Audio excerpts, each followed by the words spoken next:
வணக்கம். இன்றைக்கு talk with முத்தலிஃப்ல பல்வேறு அரசியல் சம்பந்தப்பட்ட, மழை வெள்ளங்கள் சம்பந்தப்பட்டு, அதைத் தொடர்ந்து விவசாயிகள் படுகிற பாடு, சென்னை நகரம் பல இடங்களில் தண்ணீரில் படுகின்ற பாடுகள், நம்முடைய ஆளுங்கட்சி திமுக பல்வேறு நடவடிக்கைகள் எடுக்கப்பட்டதாக சொல்லிக் கொண்டிருக்கிற விஷயங்கள், இதை பற்றி பல்வேறு விஷயங்களை பேச இருக்கிறோம். குறிப்பா சொல்ல போனா தாவேக்காவை முன்னையும் விட மாட்டேங்காங்க, பின்னையும் விட மாட்டேங்கிற மாதிரி பல்வேறு வதந்திகள் பரவி கொண்டே இருக்கிறது. இதை பத்தி பேச இருக்கிறோம். அண்ணே வணக்கண்ணே. வணக்கம்.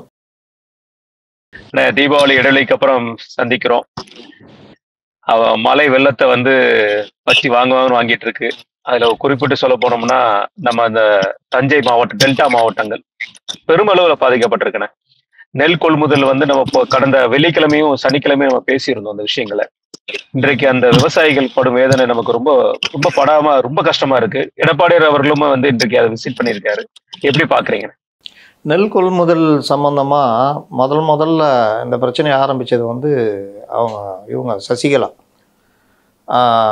அவங்க கிட்டத்தட்ட ஒரு 10-15 நாளைக்கு முன்னாடியே அந்த நெல் மூட்டைகள் தேங்கி கிடக்குது. கிட்டத்தட்ட 10,000 மூட்டைகள் அளவுக்கு தேங்கி இருக்கு, அரசு இதில் உடனடியாக நடவடிக்கை எடுக்கணும்னு சொல்லிட்டு அவங்க அறிக்கை வெளியிட்டாங்க. அப்போ தஞ்சை மாவட்டத்தில் இந்த தடவை இருமடங்கு நெல் கொள்முதல் அதை அதிகரிச்சிருந்ததுனால அதுக்கேற்றாற் போல் அரசு உடனடியாக செயல்பட்டு பண்ணணும்னு அறிவித்தாங்க. அவங்க அறிக்கை விட்டுருந்தாங்க. அப்போவும் இவர்கள் கண்டுக்கலை. அதற்கு அடுத்து அன்புமணி ராமதாஸ் பெரிய அளவில் ஒரு அறிக்கை விட்டுருந்தார். அதையும் கண்டுக்கலை. இதற்கு பிறகு சட்டசபையில் எடப்பாடி பழனிசாமி விரிவாக பேசுகிறார். இந்த மாதிரி நெல் கொள்முதல் பெரிய அளவில் நீங்கள் கொள்முதல் மையங்களையும் குறைவாக திறந்துருக்கீங்க, அதற்கேற்றாற் போல் நெல் கொள்முதலும் பெரிய அளவில் நடக்கலை, வெளியில் சாலைகளில் மூட்டைகள் தேங்கி கிடக்குது. இதற்கு நடுவில் தான் ஒரு 5,000 மூட்டை மழையில் நனைஞ்ச தகவல்லாம் வந்தது. இதை ஒட்டி அவர் பேசுகிறாரு. அமைச்சர் சக்கரபாணி எழுந்திரிச்சு நாங்கள் சிறப்பாக செய்கிறோம், ஏராளமான நெல் கொள்முதல் இந்த தடவை 2 மடங்கு அதிகரிச்சதுனால அதுக்கேற்ற மாதிரி கொள்முதல் நிலையங்கள் திறக்கப்பட்டிருக்குது, வழக்கமாக சொல்கிற மாதிரி லாரிகளில் இத்தனை வேகன்களை ஏற்றி அனுப்புகிறோன்ற மாதிரிலாம் சொன்னார். இதில் 17% ஈரப்பதம், அதை நீங்கள் தான் மத்திய அரசிட்ட பேசி எங்களுக்கு பண்ணித்தரணும் அப்படின்னு ஒன்றும். அதுக்கப்புறம் செறிவூட்டப்பட்ட அரிசி அது சம்மந்தமான விஷயங்களையும் நீங்கள் தான் மத்திய அரசிட்ட பேசணுன்ற மாதிரி அவர் சொல்லியிருந்தார்.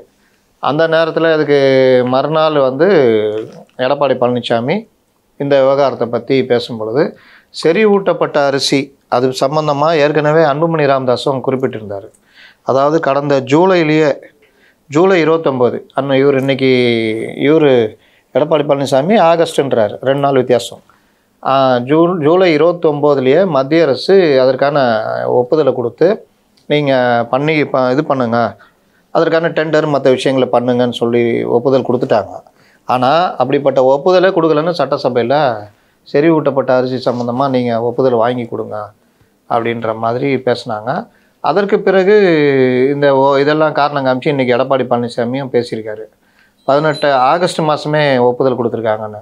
ஆனால் 71 நாளாக இவர்கள் டெண்டர் எதுவும் விடாமல் இதை பற்றி கவலைப்படாமல் சட்டசபையில் பேசுகிறாங்க அப்படின்ற மாதிரி தான் அவர் சொல்கிறாரு. அன்புமணி ராமதாஸும் அதான் பதிவு பண்ணியிருக்காரு. அதே மாதிரி ஈரப்பதம் 25% அந்த நெல் ஈரப்பதம் கொள்முதல் பண்ணுறதுக்கான ஒப்புதலை மத்திய அரசிட்ட வாங்கி கொடுங்க அப்படின்னு சொல்லிட்டு இவர் சக்கரபாணி அவர்கள் சட்டசபையில் பேசுகிறார். ஆனால் என்ன விஷயம்னா, இது சம்மந்தமாக நீங்கள் எப்போவுமே 2 மாதம் முன்னாடியே கடிதம் எழுதி ஒப்புதல் வாங்கியிருக்கணும். இப்போ தான் 17ஆம் தேதி, கடந்த 17ஆம் தேதி தான், அதாவது பருவமழை தொடங்கின பிறகு எழுதுனா இந்த லெட்டரே போய் சேர்ந்துருக்காதான் தெரியாது. இந்த லட்சணத்தில் நீங்கள் இருக்கீங்க அப்படின்றது தான் அன்புமணி ராமதாஸுடைய குற்றச்சாட்டும் சரி, எடப்பாடி பழனிசாமி குற்றச்சாட்டும். இப்போ கிட்டத்தட்ட 6.13 லட்சம் ஏக்கர், இதில் இந்த தடவை நல்ல மகசூல், இதில் 70% அறுவடை பண்ணியிருக்காங்களாம். இந்த 70%னா அதில் அறுவடை பண்ணதில் 40% கூட கொள்முதல் பண்ணல அப்படின்னு குற்றச்சாட்டை அன்புமணி ராமதாஸ் வைக்கிறாரு. கிட்டத்தட்ட இதே ரீதியில் தான் எடப்பாடி பழனிசாமி சொல்கிறாரு. இதில் 60% கொள்முதல் பண்ணாமல் தேங்கி கிடக்குது சாலைகள்லையும் இதுலேயும் அப்படின்னு. இதை இந்த 10 காவிரி பாசன மாவட்டங்கள்னு சொல்லுவாங்க. அங்கே கொள்முதல் நிலையங்கள் அதிகமாக திறக்கணும், இந்த மாதிரி நேரத்தில் அதிகமான கொள்முதல் நிலையங்கள் திறக்கணும்னு. ஆனால் இவர்கள் அதிகமாக திறந்துட்டேன்னு சொல்கிறாங்க. அந்த அளவுக்கு திறக்கலைன்னு சொல்லிட்டு தான் அவர் சொல்கிறாரு. கிட்டத்தட்ட 1805 கொள்முதல் மையங்கள் தான் திறந்துருக்காங்க.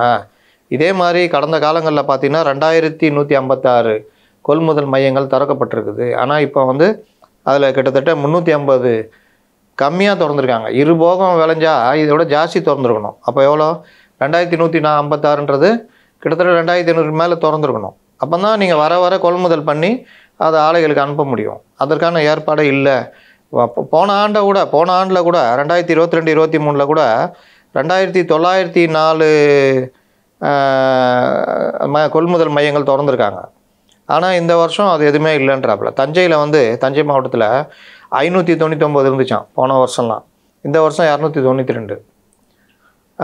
திருவாரூரில் 535னா இந்த வருஷம் 173. நாகையில் 176னா இந்த வருஷம் 124. இந்த மாதிரி கொள்முதல் மையங்களையும் முறையாக திறக்காமல் அதனுடைய விளைவை தான் இப்போ சந்திச்சுட்டு இருக்கிறாங்க அப்படின்னு அன்புமணி ராமதாஸ் தன்னுடைய அறிக்கையில் சொல்கிறாரு. இன்றைக்கி எடப்பாடி பழனிசாமியும் சேம் அதே குற்றச்சாட்டை வச்சுருக்காரு. இன்றைக்கி நேரில் போய் எடப்பாடி பழனிசாமி பார்த்துட்டு கொள்முதல் மையங்களில் முறையாக கொள்முதல் பண்ணாமல் விவசாயிகளை வஞ்சிக்கிற ஏற்பாடு நடக்குது, இந்த தீபாவளி விவசாயிகளுக்கு கண்ணீர் தீபாவளி அப்படின்னு சொல்லியிருக்காரு. இன்னொரு பக்கம் அமைச்சர் சக்கரபாணி வந்துட்டு இதில் இன்னொரு விஷயம் என்னென்னா, இந்த கொள்முதல் செய்யப்படும் நெல்லுக்கு ஆனால் சாக்கு மூட்டைகள் அது வெஸ்ட் பெங்காலில் இதெல்லாம் வாங்கி அதிகமாக யூஸ் பண்ணோம். இவர் இப்போ சொல்கிறார், இன்றைக்கி அமைச்சர் சொல்கிறாரு, எங்கள்கிட்ட அதை பற்றி பிரச்சனையே இல்லை, லட்சக்கணக்கில் 30 லட்சமும் நம்ம கணக்கு சொல்கிறாரு, அவ்வளோ சாக்கு மூட்டைகள் நாங்கள் வச்சுருக்கோம் அப்படின்னு. ஆனால் அவர் எடப்பாடி பழனிசாமி தேவையான சாக்கு மூட்டைகள் கூட இல்லை அப்படின்ற குற்றச்சாட்டை வைக்கிறாரு.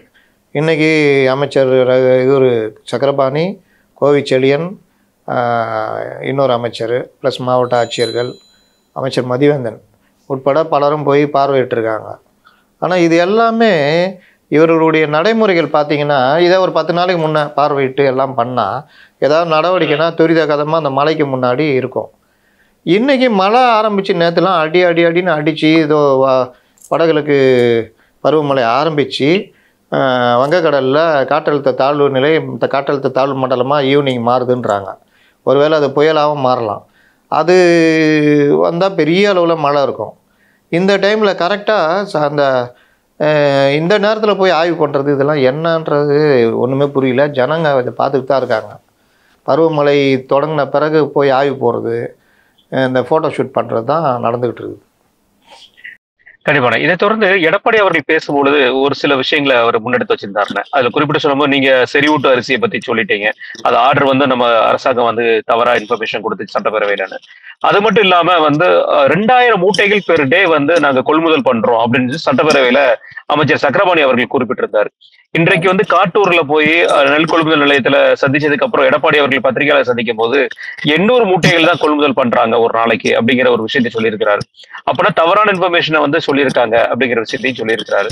இதை தொடர்ந்து வந்து பல்வேறு குற்றச்சாட்டுகள், அதாவது நாங்க ஆட்சியில் இருக்கும் பொழுது வந்து 4% இருந்த விவசாயத்தோட வளர்ச்சி இன்னைக்கு வேளாண் வளர்ச்சி வந்து 0.09% தான் இன்னைக்கு வளர்ந்துருக்கு அப்படிங்கிற விஷயத்தையும் குற்றச்சாட்டா வச்சிருக்கிறாரு.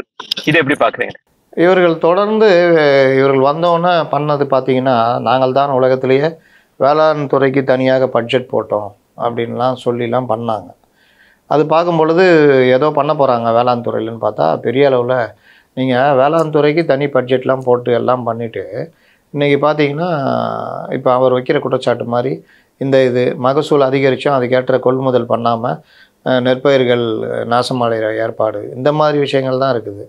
இதை தாண்டி பயிர்க்கடன் தள்ளுபடி, உரம் சம்மந்தமான உரம்லாம் பார்த்திங்கன்னா அதில் நடக்கிற விஷயங்கள்லாம் பல கதைகள் சொல்கிறாங்க.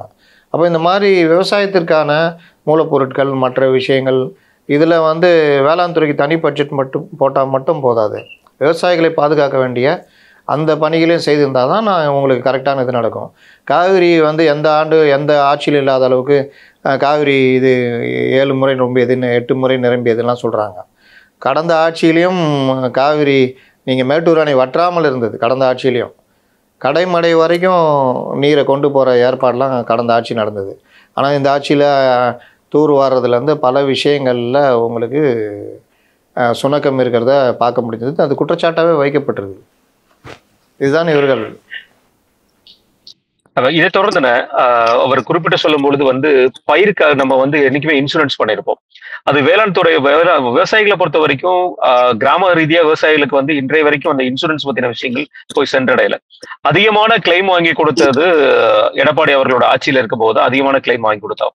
இன்றைக்கு அந்த இன்சூரன்ஸும் சரியா பண்ணல, அந்த வழிகாட்டு நெறிமுறைகளும் சரியா இல்லைங்கிற ஒரு குற்றச்சாட்டு சொல்லப்படுது. இது எப்படி பாக்குறீங்க? இது அவர்களுடைய, நான் சொன்னேன்ல வேளாண் துறைக்கு தனி பட்ஜெட் எல்லாம் போடுறாங்கன்னா, ஏற்கனவே சொன்ன அந்த பயிர் காப்பீடு, அந்த பயிர் காப்பீடில் முக்கியமானது அது சம்மந்தப்பட்ட அதிகாரிகள் நேரடியாக சென்று பயிர் காப்பீட்டில் சேர்ற மாதிரி அவர்களை கொண்டு வரதுலாம் இது பெரிய விஷயமே கிடையாது. உங்களுக்கு இது பெரிய அளவில் மத்திய அரசு அதுக்கான இதை பண்ணிக்கிட்டு இருக்குது. நீங்கள் அதில் அந்த மாதிரி சேரும் பொழுது புயல், மழை, பேரிடர் காலம், இந்த மாதிரி பருவம் தப்பிய மழை இதெல்லாம் வரும் பொழுது அவர்களுக்கான நஷ்டத்தை ஈடுகட்ட முடியும். ஆனால் அதை பற்றி எந்த வித விழிப்புணர்வும் அந்த மக்கள்கிட்ட ஏற்படுத்தல, அவங்கள்ட்ட கொண்டு போகிறதில்ல. அதற்கான ஏற்பாடுகள் இன்ஃப்ராஸ்ட்ரக்சரே இவர்கள் பண்ணுறதில்ல, அக்கறை காட்டுறதில்லைன்றது தான் பார்க்குறோம். இப்போ பார்த்தீங்கன்னா இப்போ அமைச்சர்களே இன்றைக்கி போகிறாங்கன்னா அப்போ அதிகாரிகள் எப்படி போவாங்க? அமைச்சர்கள் அப்பப்போ ஆய்வு மற்ற விஷயங்கள் பண்ணாங்கன்னா போவாங்க. நீங்கள் நேற்று கூட ஒருத்தர் கேட்டார், என்னங்க மழை வந்தால் மட்டும் அந்தந்த மாவட்டத்துக்கு ஐஏஎஸ் அதிகாரிகள்லாம் போடுறாங்களே அப்படின்னு. ஆனால் ஒவ்வொரு தடவையும் இதே மாதிரி தான் ஐஏஎஸ் அதிகாரிகள் நியமிக்கிறாங்க, எல்லாம் பண்ணுறாங்க. ஆனாலும் அந்த இதெல்லாம் சேதங்கள்லாம் பயங்கரமாக இருக்குது, குற்றச்சாட்டுகள் வருது அப்படின்னா வேறு என்ன நம்ம பதில் சொல்ல முடியும்? மழைக்கு நாங்கள் என்ன பண்ணுறோன்னா இப்படிலாம் பண்ணுறோம், எல்லாம் பேப்பர் ஒர்க்கு, அந்த இடத்துல இவரை போட்டோம், இந்த இடத்துல இவரை போட்டோம், ஆய்வு நடத்தினோம், துணை முதல்வர் நேராக போய் பார்த்தாரு, அவ்வளோதான். வேறு என்ன பண்ணுங்க? ஏங்க இதுதாங்க பண்ணோம், கடுமையாக உழைக்கிறாருங்க, வேறு என்ன பண்ணோம் அப்படின்ற மாதிரி. அதில் ஒன்று தான் இந்த பயிர் காப்பீடு பிரச்சனையும். இவங்க பணத்தை எடுத்து கொடுக்க போகிறதில்ல. பயிர் காப்பீட்டில் விவசாயிகளை இணைச்சி விட்டுட்டா நீங்கள் அவங்களுக்கு காப்பீடு பாதகம் வந்தால் காப்பீடு அவர்களுக்கு நஷ்டத்தை ஓரளவு ஈடுகட்டும். அதை கூட பண்ண முடியலன்னா அப்புறம் என்ன சொல்கிறது? கண்டிப்பா. இதை தொடர்ந்து நம்முடைய அதாவது குறிப்பா ஒரு விஷயம் சொல்லுவாங்கண்ணே, நம்மளுடைய அம்மையார் அவர்கள் ஜெயலலிதா அவர்கள் மறைவுக்கு பிறகு எடப்பாடியார் அவர்கள் ஆட்சியில இருக்கும் பொழுது எல்லா அமைச்சர்களும் வாய்க்கு வந்த மாதிரி பேசுறாங்கப்பா அப்படிங்கிற வார்த்தை அந்த நேரத்துல பெரிய குற்றச்சாட்டா பார்க்கப்படுச்சு. இப்ப பாருங்க, கலைஞர் அவர்கள் ஆட்சியில இருக்கும் பொழுது ஒரு பினான்ஸ் சம்பந்தப்பட்ட விஷயம்னா பேராசிரியர் பேசுவாரு, ஆர்காட்டர் பேசி பார்த்திருப்போம். அதிகபட்சம் அப்புறம் பொன்முடி நம்ம துரைமுருகன் அவர்கள் பேசி நம்ம பார்த்திருப்போம். ஆனா இன்றைக்கு இந்த பேரிடர் நிதியை பத்தி ரகுபதி அவர்கள் ஒரு வார்த்தையை விட்டுருக்காரு, இப்ப வரைக்கும் நாங்க இல்ல, எங்களுக்கு நிதியே வரல, இருக்கிற நிதியை வச்சே சமாளிக்கிறோம்னு. நம்ம வெள்ளிக்கிழமையே பேசிட்டோம், ஒருவேளை அவர் பார்க்க தவறிட்டாரான்னு தெரியல. இதை எப்படி பாக்குறீங்கண்ணே? அதாவது எப்படியும் நமக்கு கெட்ட பேர் வரப்போகுது, எப்படியும் திட்ட போகிறாங்க, முன்கூட்டியே துண்டை போட்டு வச்சுக்கோன்னு சொல்லிட்டு நிதி வரல. ரொம்ப சிம்பிள், நிதி வரல. அன்னைக்கு கூட யாரும் சொல்லியிருந்தாங்க, எப்போல்லாம் இவர்களுக்கு சிபிஐ விசாரணை, கோர்ட்டு, ரொம்ப நெருக்கடி, இவர்களே சில விஷயத்தில் சிக்கிக்கிறாங்க அப்படின்னா அந்த நேரத்தில் மத்திய அரசு வஞ்சிக்கிறது, இந்தி, நிதி தரல, இந்த மாதிரி விஷயங்களை கிளப்பிட்டு தமிழர்கள் ஒன்றுபட வேண்டாம் அப்படி இப்படின்னு. அன்னைக்கு தான் இந்த சிஏஜி அறிக்கையில் வந்ததை சுட்டி காமிச்சோம். கிட்டத்தட்ட 300 கோடி ரூபா பேரிடர் நிதி கொடுத்ததை இவர்கள் அந்த இதுக்கே ஒதுக்கலை, பயன்படுத்தலை அப்படின்னு. அப்புறம் நிதி கொடுக்கல அப்படின்னா என்ன அர்த்தம்? பேரிடர் நிதின்றது எப்போவுமே இருக்கும். இது வந்த பிறகு நிவாரண நிதி கேட்பாங்க, நிவாரண நிதி கொடுக்கறதுல முன்ன பின்ன இருக்கும். அதில் மத்திய அரசு தொடர்ந்து போன அதிமுக ஆட்சியிலையும் சரி கேட்ட நிதியை கொடுக்கலன்றது குற்றச்சாட்டு பெருசாக இருக்குது. அப்போ அதற்கான எல்லாரும் ஒன்றுபட்டு மத்திய அரசுக்கு எதிராக பார்லிமெண்ட்டில் மற்ற இதில் அந்த விஷயத்தை கொண்டு போகணும். இங்கே இவங்களுக்குள்ளேயே சண்டை போட்டுருந்தால் அங்கே என்ன கிடைக்கும்? நீங்கள் மத்திய அரசு ஒக்கி புயலில் ஆரம்பித்து, போன அதிமுக ஆட்சியில் ஒக்கி புயலில் ஆரம்பித்து இப்போ இந்த ஆட்சி வரைக்குமே கேட்ட நிதி கொடுக்கலன்றது வாஸ்தவம் தான். நீங்கள் மத்திய அரசோட போகிற விஷயங்களில் இணக்கமாக போய் சாதிக்கிற விஷயங்களில் சாதித்து அரசியல் ரீதியாக சண்டை போடுறதெல்லாம் போனால் தான் பல விஷயங்களை சாதிக்க முடியும். இன்றைக்கி பாருங்கள், கேரளா கல்வி நிதியில் அந்த நான் ஏற்கனவே சொன்னேன், பிஎம்சி ஸ்கூலு இணைஞ்சாதான் அந்த நிதி கிடைக்கும்னு. பிஎம்சி ஸ்கூலில் இணைய மாட்டேன், ஆனால் அந்த நிதியை மட்டும் கொடுன்னா யார் கொடுப்பா? ஆனால் இவர்கள் அதை எப்படி பொதுமைப்படுத்தினாங்க? கல்விக்கான நிதியே ஒதுக்கலை அப்படின்னு பொதுமைப்படுத்தினாங்க. இப்போ வெட்ட வெளிச்சமாவதா? உன் கூட்டாளி, அதுலேயும் பாஜகவை கடுமையாக எதிர்க்கின்ற மார்க்சிஸ்ட் கம்யூனிஸ்ட் கட்சி ஆளுகின்ற கேரள அரசு இன்றைக்கி பிஎம்சி திட்டத்தில் நாங்கள் ஏற்றுக்கிறோன்றாங்க. அது ஒன்றும் பெரிய இதுவே கிடையாது. எப்படி கம்யூனிஸ்டுகளும் இந்த விஷயத்தில் இப்படி ஆனாங்கன்னு தெரியல. இப்போ தான் ஏதாவது புத்தி வந்துருக்குதான்னு தெரியல. பிஎம்சி ஸ்கூலுன்றது வரவேற்கப்பட வேண்டிய ஒரு இது. அதில் நீங்கள் என்ன பிரச்சனை உங்களுக்கு இருக்குதோ அதை தான் நீங்கள் சரி பண்ணணும். நாங்கள் பிஎம்சி ஸ்கூலில் ஏற்றுக்க மாட்டோம்னா இப்போ வந்துட்டாங்களா வழிக்கு. இது இப்போ தமிழ்நாடு கவர்மெண்ட்டும் இப்போ இது ஒரு பாடம். இப்போ பிஎம்சி ஸ்கூலில் ஏற்றுக்கிட்டு தான் ஆகணும், இல்லையா இது இப்படியே தொடரும். கண்டிப்பா நம்ம அடிக்கடி பேசக்கூடிய ஒரு விஷயம் தானே, சென்னையில் பல்வேறு திட்டங்கள், பல்வேறு அதிகாரிகள் வச்சு பல்வேறு விஷயங்களை இப்ப அந்த பல்வேறு பல்லிழிச்ச மாதிரி ஆயிப்போச்சுன்னு. பல்வேறு வகைகளில் ஆமா, பல்வேறு வகைகள் இப்ப பல்லிழிச்ச மாதிரி சென்னையிலுமே இந்த சாதாரண மலைக்கு இந்த மலைக்கே தகுடு திட்டம் போட்டு பல இடங்கள்ல, தாம்பரம் மாதிரியான இடங்கள், போரூர்ல முக்கியமா மக்கள் சந்திப்பு அதிகமா உள்ள இடங்கள்லாம் வெள்ளக்காடா காட்சி கிடைக்குது. அடையார் மாதிரி ஏரியாக்களே இன்னைக்கு வெள்ளக்காடை நம்ம காட்சி அளிக்கிற நிலைமையில பார்த்துட்டு இருக்கோம். இந்த 4000 கோடி இன்னுமான வேலை செஞ்சுட்டு இருக்காங்க. எந்தவித மழை வந்தாலும் அதை சந்திக்கின்ற தெம்பும் திராணியும் எங்கள் அரசுக்கு இருக்கிறது அப்படின்னு நம்மள்ட்ட முன்ன ஒரு பேச்சு, பின்ன ஒரு பேச்சு கிடையாது. 2022 கடைசியிலன்னு நினைக்கிறேன், இந்த மாதிரி வெள்ளம் வந்தப்போ போய் மைக்க போட்டப்போ என்ன சொன்னார்னா, இப்போ தான் நாங்கள் வந்திருக்கோம், இந்த அரசு கடந்த அரசு செய்த குளறுபடிகள்லாம் நம்ம இப்போ அனுபவிக்கிறோம், எங்களுக்கு கொஞ்சம் டைம் கொடுங்க, நாங்கள் பண்ணிவிடுவோம் அப்படின்னாங்க. சரின்னு டைம் கொடுத்தாங்க. 2022 திருப்புகழ் கமிட்டி அறிக்கை, நாங்கள் இன்ஃப்ராஸ்ட்ரக்சர் ஒர்க்லாம் பண்ணிகிட்டு இருக்கிறோம், வேறு லெவலில் கொண்டு வர போகிறோம், சென்னையில் இனி தண்ணியே நிற்காது, ஒரு சொட்டு நீர் கூட நிற்காது, இந்த வசனம்லாம் பேசுனாங்க. அதுக்கு சரி 2022 ஜனங்க விட்டு கொடுத்தாங்க. அப்போல்லாம் நீங்கள் பார்த்தீங்கன்னா சாலை பள்ளம் தோன்றது, அது இது இந்த மழை நீர் வடிகால் எல்லாம் அப்போ தோண்டின மழை நீர் வடிகால் இப்போ வரைக்கும் தோணுகிறாங்க. இது 2023 தான் கடுமையான ஒரு வெள்ளம் சென்னையிலேருந்து 2015 மாதிரி. அதாவது 2015 அப்படிப்பட்ட வெள்ளத்துலேயே 2 நாள் 3 நாள் நிவாரணம் கிடச்சிச்சு, எல்லாம் கிடச்சிது. ஆனால் 2023 உங்களுக்கு தாம்பரம் அந்த சைடெலாம் 4-5 நாள் எல்லாம் உள்ள ரிமோட் ஏரியாவில் மாட்டிட்டு கிடந்தாங்க. இங்கே வலசரவாக்கம் இங்கே கூட போய் மாட்டிட்டு கிடந்தாங்க. ஜோக் என்னென்னா, 2 இளைஞர்கள் அவர்களுக்கு சொந்தமான புல்டோசரை எடுத்துக்கின்னு எல்லாருக்கும் நிவாரணம் பண்ணியிருந்தாங்க அந்த இதில் வலசரவாக்கம் பகுதியில்.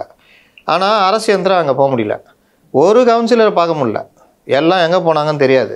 என் நிவாரணம் தானாக தன்னெழுச்சியாக கொடுக்குறவங்களையும் தடுத்த ஏற்பாடெலாம் நடந்தது. ஒரு இடத்துல ஒரு அம்மா படகு எடுத்துகிட்டு போயிட்டு நின்று ஃபோன் பேசுகிறதெல்லாம் நம்ம பார்த்துருப்போம், அந்த காட்சிகள்லாம். அதே மாதிரி தன்னெழுச்சியாக வர்ற ஆர்வலர்களை தடுக்கிற ஏற்பாடு. 2வது மீனவர்கள்ட்ட முன்கூட்டியே படகுகளை வாங்கி வச்சு அதிகமாக பயன்படுத்துறது, இந்த மாதிரி எதுவுமே நடக்கலைன்றது கடந்த முறை குற்றச்சாட்டாக இருந்தது. 2024 ஓரளவுக்கு அப்படியே இது தப்பிச்சு ஏராளமான குற்றச்சாட்டு வந்தாலும் அப்படி இப்படின்னு சமாளிச்சிருந்தாங்க. இதில் ஜோக் என்னென்னா, ஒருத்தர் 4000 கோடி செலவழிச்சிட்டேன்னு, இன்னொருத்தர் 60% பணிகள் முடிஞ்சிச்சுன்னு, இன்னொருத்தர் 75%, அப்புறம் 95%வாங்க. இப்படியே இந்த தேர்தல் வாக்குறுதி கதை மாதிரியே இந்த 4000 கோடியும் சொல்லிட்டு இருந்தாங்க. இப்போவும் அதே தான் சொல்கிறாங்க, உங்களெல்லாம் இறக்கம் இல்லையான்ற மாதிரி நம்மளை கேட்க ஆரம்பிச்சிட்டாங்க. இப்போ அதை ரொம்ப உச்சகட்டமாக அமைச்சர் நேரு என்ன சொல்லிட்டாருன்னா, மழை பெஞ்சால் தண்ணி நிற்க தான்ப்பா செய்யும், சும்மா இதை கேட்குறீங்க, அதுக்கப்புறம் வடிஞ்சிடுதுல்ல அப்படின்றாரு. அது ஒரு நாள் மழை, ஒரு 4 சென்டிமீட்டர் 5 சென்டிமீட்டர் நிற்கிறது. நீங்கள் பருவமழை தொடங்குன்னா நான் 2 நாள் 3 நாள் தொடர்ச்சியாக அடிச்சேன்னா அன்றைக்கி தான் தெரியும் கதை என்ன கதைன்னு. அன்றைக்கி வேறு ஏதாவது ஒரு கதை சொல்லுவாங்கன்னு நினைக்கிறேன். ஒரு நாள் மழைக்கே தாங்காத சென்னைன்னு இவங்க பல தடவை பேசியிருக்காங்க. சென்னைக்கு விடியலே வராதா அப்படின்னு அவர் உதயநிதி ட்வீட்டே பண்ணியிருக்காரு, எப்போது தான் விடியல் வரும்னு. ஆனால் இவங்க ஆட்சி 5 வருஷம் ஆச்சு, இதே தான். இதை பாருங்கள், நேற்று கிளம்பி ஃபோட்டோ ஷூட்டு ஆரம்பிச்சிட்டாங்க. நேற்று போயிட்டு அவர் எல்லா இடத்துலையும் நின்று வேடிக்கை பார்க்குற மாதிரி 18 மணி நேரம் கழித்து அந்த படத்தெல்லாம் போடுறாரு. இதெல்லாம் அந்த மாதிரி பார்த்தோம், வந்தோம், போனோம்னு. இது நாளைக்கு சிஎம்மு மழை நல்லா பெஞ்சுன்னா ஏற்கனவே வாங்கி வச்சுருந்த ரெயின் கோட்டு, இந்த முக்கா ஷூவு எல்லாம் போட்டுக்கின்னு அவர் ஒரு இது தனியாக வருவார். கூடவே அந்த அம்மா மேயர் அம்மா, அது ஏன் வர்றாங்க எதுக்காக தெரியாது, கூட நின்றுக்கிட்டு அப்படியே வாய் பார்த்துக்கிட்டு இருப்பாங்க. இதுதான் எத்தகைய மழை ஆமாம், எத்தகைய மழை வந்தாலும் அதை தாங்குகின்ற சக்தி நமக்கு இருக்குதுன்னு உங்களுக்கு இருக்குதுங்க, எங்களுக்கு வாகன ஓட்டிகளுக்கு சென்னை வாசிகள் இருக்குதா, அதுதான் மேட்ரு. இதை போய் ஓட்டேரில் அந்த மக்கள்கிட்ட சொன்னால் அவ்வளோதான் உதவி வருவாங்க. அதனால் நீங்கள் இப்போ மழைக்கு கூட பயம் இல்லை, வெள்ளத்துக்கு கூட பயம் இல்லை, திடீர் பள்ளத்துக்கு தான் பயமாகுது.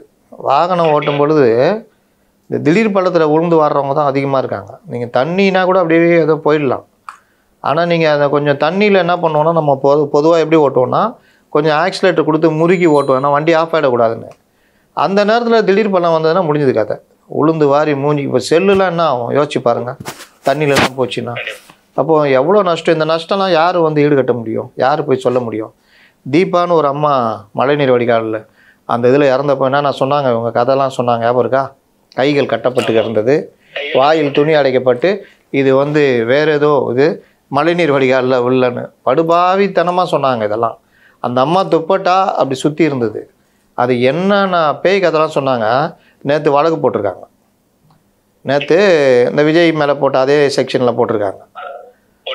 உயிரிழப்பு ஏற்படும் என்று தெரிந்தும் அஜாக்கிரதையாக இருந்து உயிரிழப்பு ஏற்பட காரணமாக இருத்தல். யார் மேலே போட்டிருக்காங்க? யார் பேர்லையோ, யாராவது பேரில் இப்போ மண்டல தலைவர், மண்டல இதில் கார்பரேஷன் கமிஷனரு, இல்லை ஏஇ ஜேஇ யார் பேர்லையாவது இருக்கணும்ல, யாரோ அப்படின்னு போட்டு நேற்று வழக்கு போட்டிருக்காங்க. இதுதான் நிலைமை. இப்போ இந்த இதுக்கு நீங்கள் தோணின திடீர் பள்ளங்கள், சாலையோர சின்ன சின்ன பள்ளங்கள், இதெல்லாம் உயிருக்கு என்ன இதுன்றது அச்சுறுத்தலாக தான் இருக்குது இன்றைக்கி சாலைகள். கண்டிப்பான நீங்க துணை முதல்வர் அவர்களோட ட்வீட் போட்டிருக்காருன்னு சொல்றீங்க. ட்விட்டுன்னு இன்னைக்கு எல்லாருக்கும் ஞாபகங்கள் வேற எங்கேயும் பேரக்கூடாதுன்னு பல ட்வீட்டுகளை டெலீட் பண்ண செய்யப்பட்டிருக்கு. அது வேற பார்க்க வேண்டியிருக்குன்னு. இதை தொடர்ந்து கண்ணகி நகர் துறைப்பாக்கம் பக்கத்தில் உள்ள கண்ணகி நகர் விஷயத்துல நான் ஒரு விஷயம் சொல்லிடுறேன். பொதுவாக ஒவ்வொரு மனிதர்களுக்கும் ஒரு அந்தரங்கம் இருக்கும். அந்த அந்தரங்கத்தில் நம்ம போய் அதை அரசியலாக்கக்கூடாது. ஆனால் நேற்று முழுவதும் அவருடைய அந்தரங்கங்கள் அரசியலாக்கப்பட்டது. இது தவறு அப்படின்னு நம்ம போய் ட்வீட்டில் கூட பண்ண முடியாது. ஏன்னா ஒரு சில பேர் அப்படி பண்ணும் பொழுது, அப்போ அவங்க வந்து விஜய்க்கு பண்ணாங்களே, அதுக்கு நீ என்ன பண்ண அப்படின்ற கேள்வி வருது. அதனால தான் நான் திரும்ப நான் வலியுறுத்துகிறேன், அரசியலை விமர்சியுங்கள், தனிநபர்களுடைய அந்தரங்கங்களை விமர்சிக்காதீர்கள். நேற்று திமுக விஜயை ஜாலியாக இந்த தீபாவளி யாரோட கொண்டாடுவார் அப்படின்னு போட்டது, டிவிக்கேனா என்னன்னு அமைச்சர்களே போட்டது, பேசுனது, இந்த மாதிரி விஷயங்கள் எல்லாம் இப்பொழுது நியாயப்படுத்தப்படுது. இது என்னங்க இந்த மாதிரி ஏங்க அவருடைய தனிப்பட்ட வாழ்க்கையாங்க போடுறீங்க அப்படின்னா, இங்கே என்ன நீங்கள் என்ன கேட்குறீங்க? அப்போ அங்கே அப்போ எங்கே போனீங்க? இந்த மாதிரி அவர் விஜய் வீட்டு பெண்கள், விஜயுடைய தனிப்பட்ட அந்தரங்க வண்டிக்குள்ளே இன்னைக்கு கூட ஒரு பெரிய பிரபல பத்திரிக்கை, என்ன பேர் நான் சொல்கிறதுக்கு, நான் நக்கீரன் எழுதியிருக்காங்க, விஜய் வண்டிக்குள்ளே யார் இருக்கான்னு. ஏன்டா விஜய் வண்டிக்குள்ளே யார் இருந்தால் உனக்கு என்ன? தீவிரவாதியாக இருந்தாங்க. இதெல்லாம் இன்றைக்கி ஜர்னலிசமாக மாறி இருக்குது. அப்போ இந்த மாதிரி விமர்சிக்கும் பொழுது இதற்கு எதிர்வினைன்னு வரும் பொழுது இப்போ இந்த மாதிரி வருது.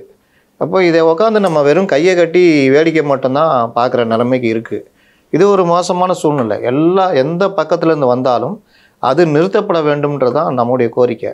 ஒருவருடைய அரசியலை விமர்சியுங்கள், அவருடைய கொள்கைகளை விமர்சியுங்கள். தனிப்பட்ட வாழ்க்கை எல்லாருக்குமே அசிங்கமானது தான். யோகியன்னு எடுத்தால் கொஞ்சம் பேர் கூட தேர மாட்டாங்க. பெரும்பாலும் அசிங்கங்களுடைய பிறப்பிடமாக தான் எல்லாம் இருக்காங்க. ஆனால் யோகியர் மாதிரி வெளியே காமிச்சிங்கன்றேன். உங்கள் அரசியலை பேசுங்க, அரசியல் தான் தேவை. நீங்கள் இந்த அரசியல் எப்படி பண்ணுறீங்க? இப்போ இவ்வளோ நேரம் பேசணும், நம்ம என்ன பேசணும்? மழைநீர் வடிகாலிலேருந்து கொள்முதல்லேருந்து பல விஷயங்கள் இதுதான் பேசப்படணும். மக்கள் பிரச்சனை தான் பேசப்படணும். விஜய் வண்டிக்குள்ளே யார் இருந்தான்றதோ, துணை முதல்வருடைய ட்வீட் பற்றியோ, மற்ற விஷயங்கள் பற்றியோ நமக்கு தேவையில்லாத விஷயம். நமக்கு தேவை இந்த பருவகாலம் ஆரம்பிச்சிச்சியா, இதில் என்னன்றதான் நேற்றுடைய சம்பவமாக இருந்திருக்கணும். ஆனால் நேற்று வேறு எதோ போச்சு, ஒன்றும் பண்ண முடியாது. கண்டிப்பான இதை தொடர்ந்து இந்த கண்ணகி நகர்ல நேற்று அங்க சோழிங்கநல்லூரோட எம்எல்ஏ அரவிந்த் ரமேஷ் அவர்கள் விசிட் பண்ணிட்டாங்க. தண்ணி கட்டி மக்களை அப்புறப்படுத்தும் பொழுது இந்த வேலையெல்லாம் செய்யலையா, ஏன் செய்யாம விட்டீங்க அப்படின்னு சொல்லி அதிகாரம் மேல பல்விதமான கோபங்களை அவர் காமிச்சிருந்தாரு. ஆனா செய்ய வேண்டிய இடத்துல இவரும் சேர்ந்தானே இருக்கிறாரு, ஏன் இவர் அதை கண்டுக்காம விட்டு அவர் இந்த பக்கம் வந்துடுறாராம் உஷாரா? மக்கள் பார்க்கும்போது பாரா எவ்வளோ கோவப்படுறாருன்னு. இவ்வளோ நாளாக நீ பண்ண வேண்டிய வேலை, நீ இதெல்லாம் அப்போவே போய் அதிகாரிகளை மிரட்டி இந்த ஏற்பாடெல்லாம் பண்ணியிருந்தேன்னா இப்போ கத்த வேண்டிய அவசியம் இல்லைல்ல. அவருக்கு ஒரு நல்ல பேர் இருக்குது தொகுதியில், அரவிந்த் ரமேஷ்க்கு. நீங்கள் திமுக பார்த்தீங்கன்னா ஜெயிக்கக்கூடிய தொகுதிகளில் ஈஸியாக ஜெயிக்கக்கூடிய தொகுதியில் அரவிந்த் ரமேஷ் தொகுதியும் இருக்குது. அரவிந்த் ரமேஷ்க்கு ஒரு நல்ல பேர் இருக்குது. ஆனால் இந்த மாதிரிலாம் பண்ணிக்கிட்டு இருக்கிறதுலாம் எப்படி ஏற்றுக்க முடியும்னு தெரியல. ஏன்னா அவருக்கு அந்த நல்ல பேரை காப்பாற்றிக்க இந்த மாதிரி பண்ண தேவையில்லை. அவர் ஆரம்பத்துலேருந்தே இந்த ஒர்க்கெல்லாம் பண்ணிக்கிட்டு இருந்தாருன்னா அவருக்கான மதிப்பு தானாக உயரும். திமுகலையும் சரி அதிமுகலும் சரி சுயமாக மக்கள் செல்வாக்கு இருந்தது. எம்எல்ஏக்கள், சட்டமன்ற உறுப்பினர்கள், எம்பிக்கள் ரொம்ப பேர் இருந்திருக்காங்க.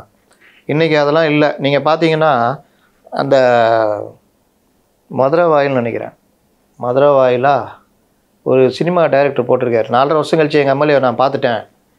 எதில் தெரியுமா? இதில் சன் டிவி அந்த நியூஸில் நான் பார்த்தேன், மழை இதுக்காக அவர் வந்து நிற்கிறத பார்த்தேன் அப்படின்னு போட்டிருக்காரு. உடனே அவரை ஃபோன் பண்ணிலாம் திட்டிருக்காங்களாம். அதை நான் மீண்டும் பதிவு பண்ணுறேன், யார் யார் என்னென்ன சொன்னாங்கன்றதை பதிவு பண்ணுறேன்ருக்காரு.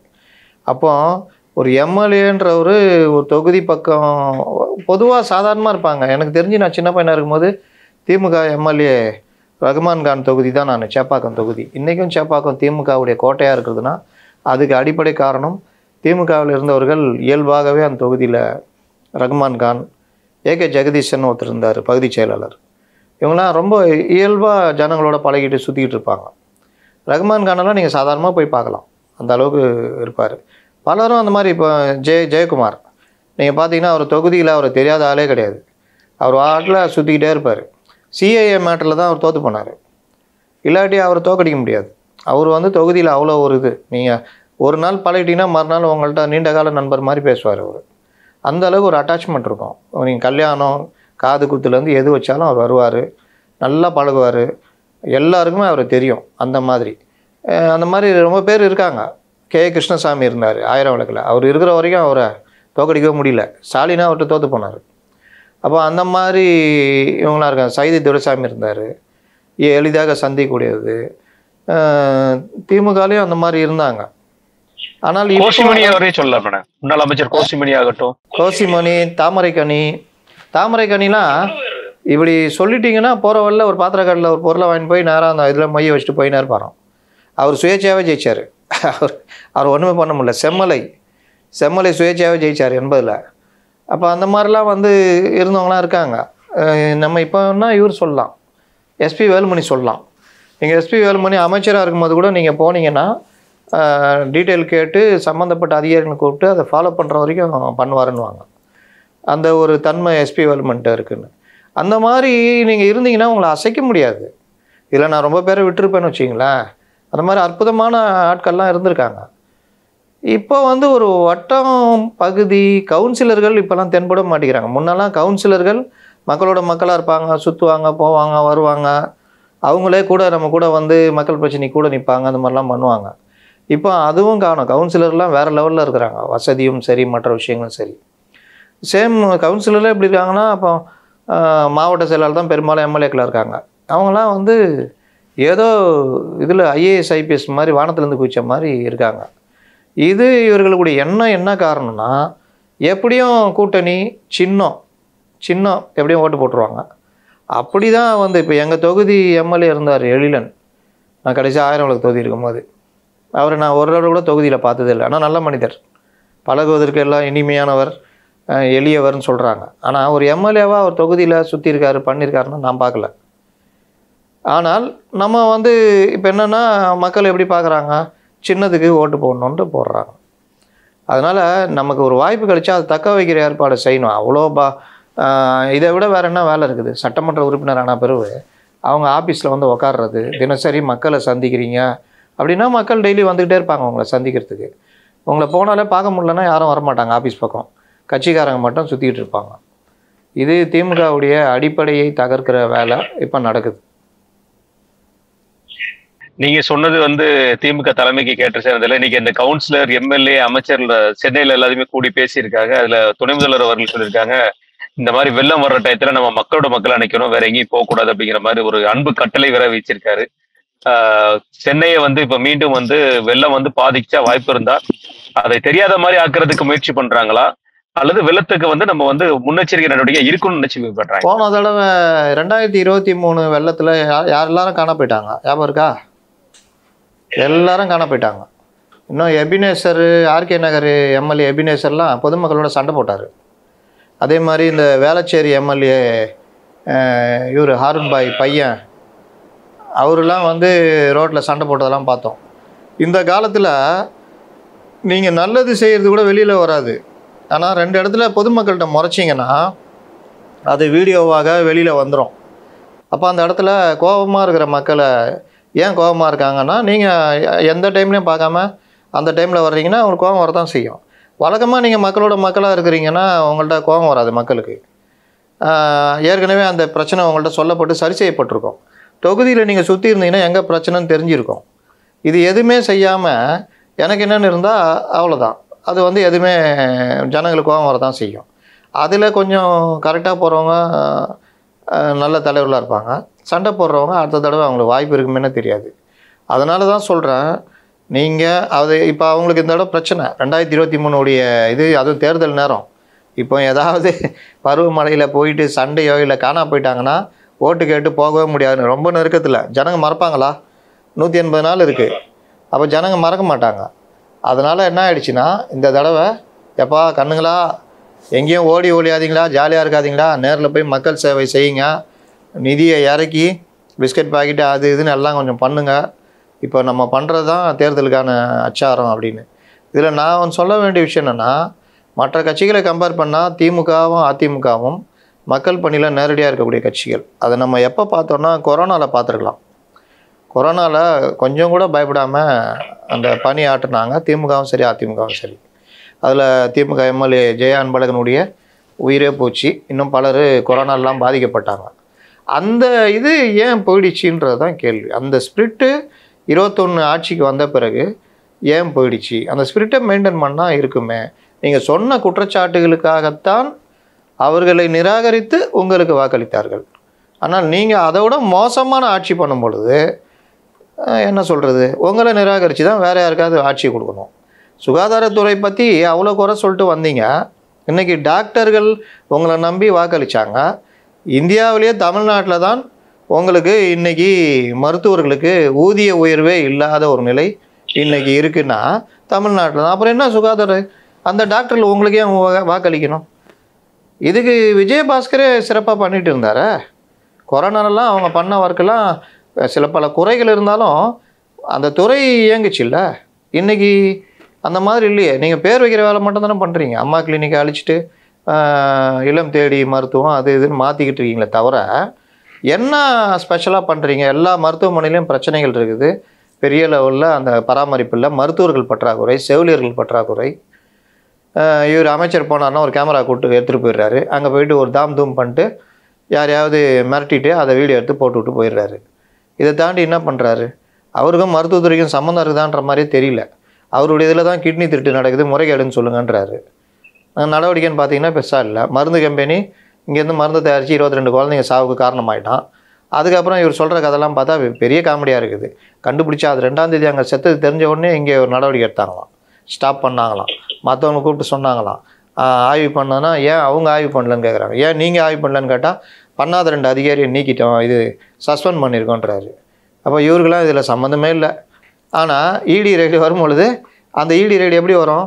என்னென்ன லிங்க் இருக்குதோ எல்லாத்தையும் சேர்த்து சூறாவளி மாதிரி தான் உள்ளே வரும். இணை இயக்குனர்லாம் மாட்டுறாங்க. இன்னும் அது இடி ரைடு இன்னும் அந்த எஸ்ஐடி போட்டிருக்காங்க. அது விசாரணைலாம் எங்கே வரைக்கும் வரும்னு தெரியாது. அப்போ இந்த மாதிரிலாம் வச்சுக்கிட்டு நீங்கள் என்ன சுகாதாரத்துறை, இது ஒரு துறை, போக்குவரத்துறை நீங்கள் வருஷத்துக்கு 1000 சில்லற பேருந்துகளை நாங்கள் இறக்குமதி பண்ணுவோம், அப்படி பண்ணுவோன்னு இருக்கிறதுலே ஓட்டை உடைச்சல் துறையாக இன்றைக்கி போக்குவரத்துறை இருக்குது. எல்லாம் ஜூனியர் மினிஸ்டர்ஸ், அவங்களுக்கு எதுவுமே தெரியாது எனக்கு என்னன்னு ஏங்குறாங்க. பொன்முடிகிட்ட கொடுத்துருந்தா கூட ஏதாவது பண்ணியிருப்பார் போல், ஏன்னா ஏற்கனவே இருந்த ஒரு டிரான்ஸ்போர்ட் மினிஸ்டராக. அப்போது நீங்கள் அனுபவம் பெரிய துறைகளை அனுபவம் வாய்ந்தவர்கள்ட்ட கொடுக்கணும். மின்சாரத்துறையும் நிதித்துறையும் ஒருத்தட்ட இருக்குது. இது எப்படி இதாகும்? மின்சாரத்துறை தனியாக அமைச்சர் இயங்கணும், நிதித்துறைக்கு அது பெரிய சிக்கலான ஒர்க்கு, அதுக்கு தனியாக அமைச்சர் இருக்கணும். ஆனால் இங்கே தலைகீழ இருக்குது. இந்த மாதிரி ஒர்க்குக்கு தான் உங்களை 21 தேர்ந்தெடுத்துமான்ற கேள்வி வருதுல்ல. இப்போ இந்த தப்பெல்லாம் இப்போ முட்டிக்கிட்டு நிற்கும் பொழுது எதடா செய்யலான்னு யோசிச்சுட்டு இருக்கிறாங்க. இதில் புதுசாக பிரச்சனைகள். திருமாவளவன் ஒருத்தரை போட்டு அடிப்பார், அவன் கட்சிக்காரங்க அடிப்பாங்க, திருமாவளவன் அதுக்கு முட்டு கொடுப்பாரு, காங்கிரஸ் எம்எல்ஏ பண்ணுவார். இந்த தொல்லைகள் வேறு நாளுக்கு நாள் சிக்கல் தான். நீங்க கேட்ட ஸ்பிரிட் வந்து இந்த வருஷம் தான் டாஸ்மார்க்ல தீபாவளிக்கு 3 நாள்ல 750 கோடி ரூபாய் வியாபாரம் நடந்திருக்கல. அதுல ஸ்பிரிட்டை காமிச்சிட்டாங்களா நம்ம ஆட்கள்? இன்னைக்கு தமிழ்நாடு எங்க போகுதுன்றது பக்குன்னு நினைச்சா.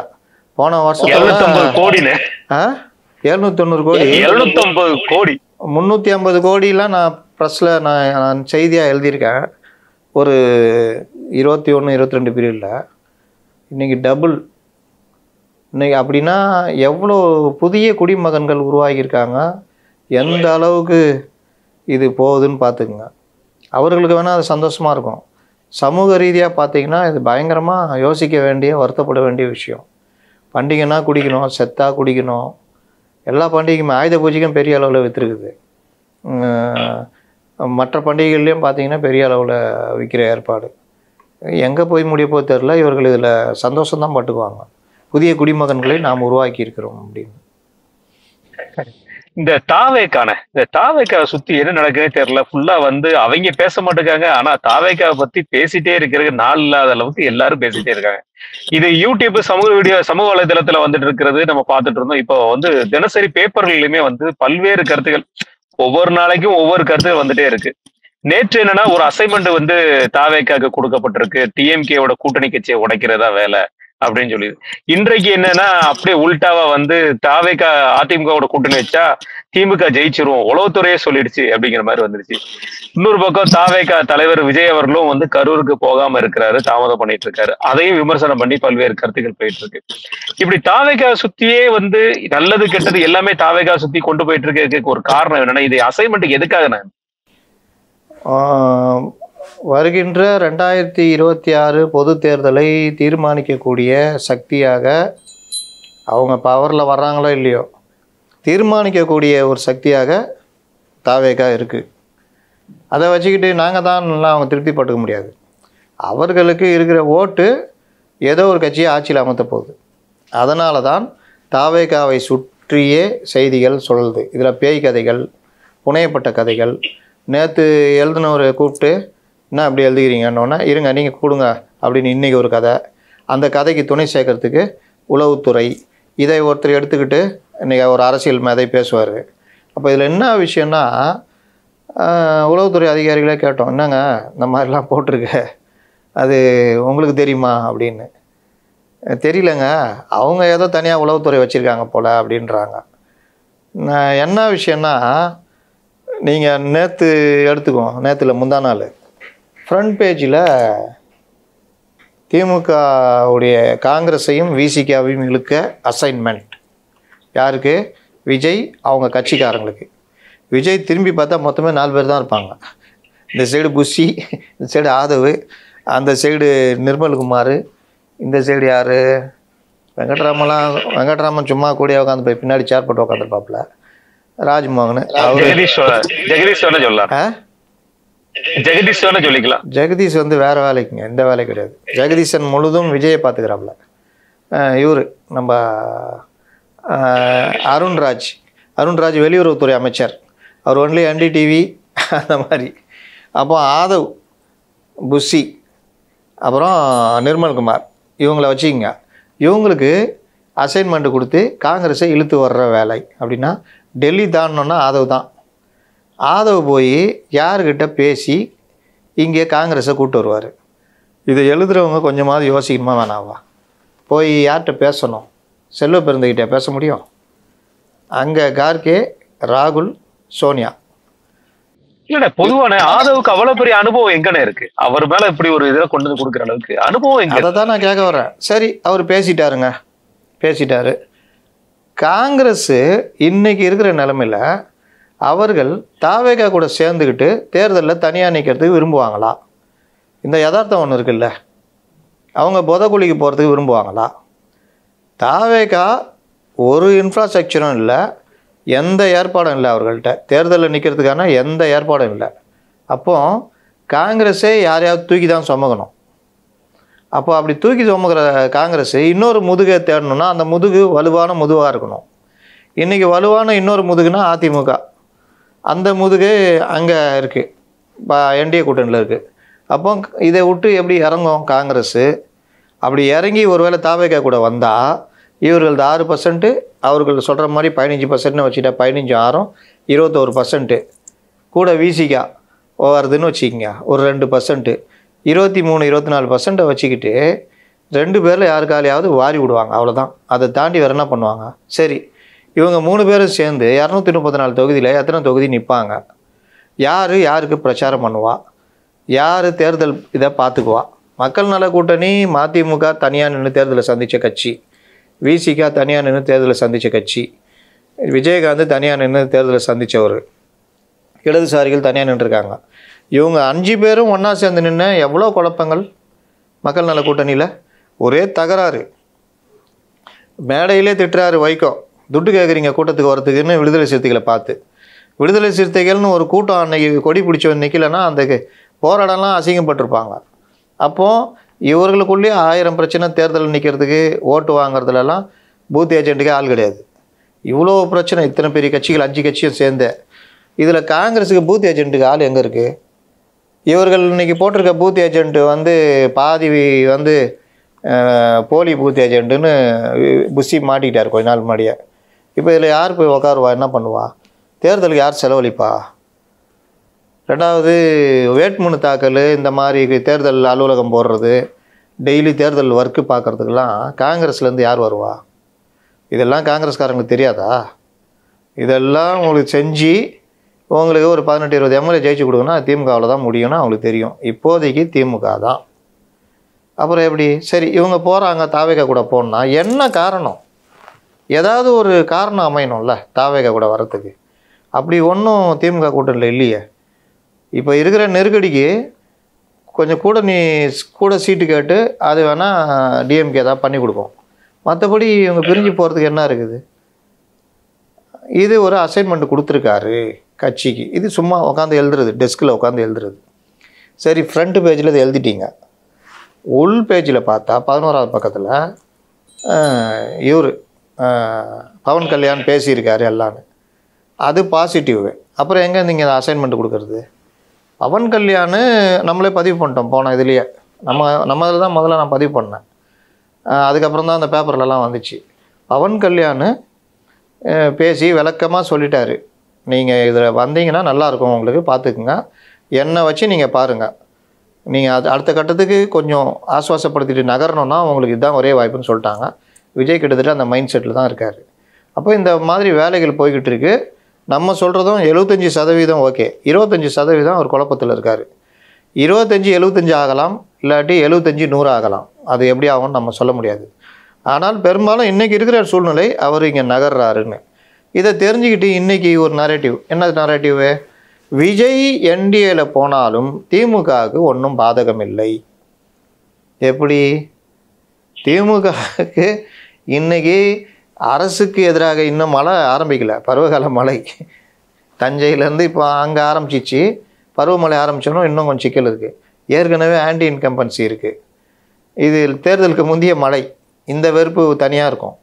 அப்போது திமுக ஏற்கனவே உள்கட்சி பூசல் இவர்கள். இது இப்போ நீங்கள் பார்த்தீங்கன்னா அதே இதில் தான் எழுதியிருக்காங்க, கனிமொழிக்கு தென் மாவட்டங்கள் கொடுத்துருக்காங்க பொறுப்பு இதில். நீங்கள் இவருக்கு 30லேருந்து 40 தொகுதிகள் கொடுத்துருக்காங்க. யாருக்கு? உதயநிதிக்கு. உங்கள் இளைஞர் அணிக்கு 30-40 தொகுதி.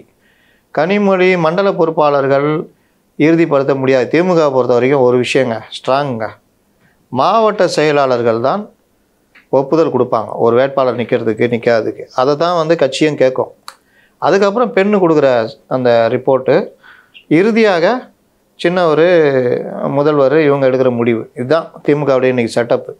அதனால் எனக்கு என்னென்னலாம் வந்துட்டு இதெல்லாம் பண்ண முடியாது. ஆனால் எங்கே பிரச்சனை வரும் அப்படின்னா, ஏன் ஆதரவாளர் ஓன் ஆதரவாளர்னு உள்ளே திணிக்கிற வேலைலாம் நடக்கும். அதில் சில தகராறுகள் வரும். இன்னொரு பிரச்சனை, கூட்டணி கட்சிகளுக்கு தொகுதி ஒதுக்கிறதுல பிரச்சனை வரும். இதுதான் திமுக சந்திக்கக்கூடிய பிரச்சனை. மற்றபடி அவர்களுக்கு வேறு பிரச்சனைலாம் எதுவும் கிடையாது. இதோடு சேர்ந்து ஆன்டி இன்கம்பன்சி ப்ளஸ்ஸு இந்த 45% தக்க வச்சுக்கணும். அது இன்றைக்கி இருக்குமான்னு பார்த்தா, அவங்க கூட மதிப்போடு இருந்த விசிகா, இடதுசாரிகள், மதிமுக, காங்கிரஸ் இவர்களுக்கு இன்றைக்கி மரியாதை போச்சு. இன்றைக்கி பொதுமக்கள் மத்தியில் இவர்கள்லாம் அவர் கூட இருக்காங்க, அதனால் திமுக கூட்டணி ஜெயிக்கும்ன்ற மாதிரி இன்றைக்கி கிடையாது. மதிப்பிழந்து போய் நிற்கிறாங்க. இது அவர்களுக்கு பாதிப்பு. இதில் போன எலெக்ஷனில் 2021 இந்த ஆட்சி ஒழியணும், இவர்கள் வரவே கூடாது, பாஜகவோட தமிழகத்தில் இவர்கள் அடிமையாக உள்ளே வந்து விட்டார்கள். தூத்துக்குடி துப்பாக்கி சூடு சம்பவம், சாத்தான்குளம் சம்பவம், சிஏஏ, 3 வேளாண் சட்டங்கள், அது இதுன்னு போட்டு ஊடகங்கள்லேருந்து தமிழகம் முழுவதும் இவர்களுக்கு எதிராக, நீங்கள் மோடிக்கு எதிராக கருப்பு கொடியே காட்டினாங்க, கருப்பு பலூன் பறக்க விட்டாங்க, கோபேக் மோடி போட்டாங்க. அந்த அளவுக்கு ஒரு உச்சத்தில் இருந்த ஒரு காலகட்டத்தில் இந்த சைடு சமூக நீதி கூட்டணி எப்பேற்பட்டவர் இருக்காங்க. திருமா இருக்கிறார், இடதுசாரிகள் இருக்கிறார்கள், காங்கிரஸ் இருக்குது, நம்ம போர்வால் வைகோ இருக்கிறார். எல்லாவற்றிற்கும் மேலே ரொம்ப வெள்ளந்தியான மனிதர் மு.க. ஸ்டாலின் இருக்கிறார். ஸ்டாலின் வரப்போகிறார், விடியல் தரப்போகிறார். பாலாரும் தேனாரும் ஓடப்போகுது. நீங்கள் என்ன அவங்க கோரிக்கை? மருத்துவர்கள் என்ன கோரிக்கை சொல்லுங்கள். நாங்கள் பணி நிரந்தரம் வேணும், கொடுத்துருவோம். வேறு ஊதிய உயர்வு மற்ற ஸ்டேட்டில் இருக்கிற மாதிரி எங்களுக்கு அந்த விகிதம் வேணும், கொடுத்துடலாம். வேறு கல்வி, வேறு இது அது அவர்களை கேட்டு தான் இவர்கள் தேர்தல் வாக்குறுதியே போட்டாங்க. இப்படிலாம் போட்டு ஒரு அற்புதமான ஆட்சி வரப்போ, இந்த ஆட்சி ஒழிய போகுதுன்னு எல்லாரும் ஓட்டு போட்டாங்க. இதில் விஜய் கட்சி ஆரம்பிக்காமல் கருப்பு சிவப்பு சைக்கிளை எடுத்துக்கொண்டு சிம்பாலிக்காக அவரும் ஓட்டு போட்டார்.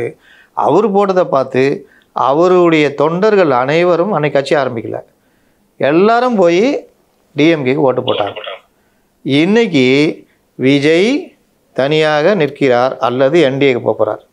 அப்போ விஜய் ரசிகர்கள் அவ்வளோ பேர் போட்ட ஓட்டு எங்கே ஷிஃப்ட் ஆகும்? அது ஒரு 5% வச்சுங்க, ஷிஃப்ட் ஆகுமா ஆகாதா? 45ல் 5 போச்சா? சிறுபான்மை தனியாக நின்னார்னா சிறுபான்மையில் ஒரு 8 வந்துடும், 13 போச்சா? இப்போ இருக்கிற கரண்ட்டில் விஜய்க்கு விடுற வாக்குகள் இந்த மாதிரி தான். விஜய் உங்கள் வாக்கை தான் கோர் ஓட்டை பிரிகிறாரு. சரி, விஜய் என்டிஏ போயிட்டார்.